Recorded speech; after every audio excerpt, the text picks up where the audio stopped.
one thing that you can do, especially if you're looking to expand your business and you're looking to take it to the next level, is instead of renting your brick and mortar location, you should own the building. And whenever you purchase that building, you can then decide if running a cost segregation would be right for you, because then you can accelerate the amount of depreciation that you can claim and use that accelerated depreciation to offset your income even further. Now, let's say that maybe you have an S corporation or even a C corporation. If you remember, one of the biggest things that I tell people is that you never want to hold your real estate inside of a corporation.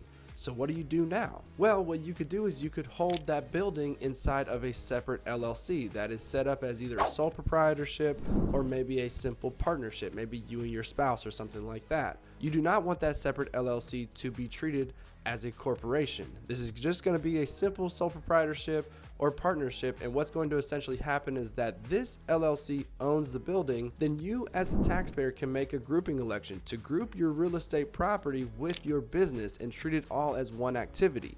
Then you can take the depreciation on your personal tax return and still receive the same benefits. This way you never actually have to put your rental property inside of your corporation, and you can still receive all of the same tax benefits. If you know a medical professional or some other type of professional that's looking to expand their business and wants to actually own the building that they work out of, share this message with them.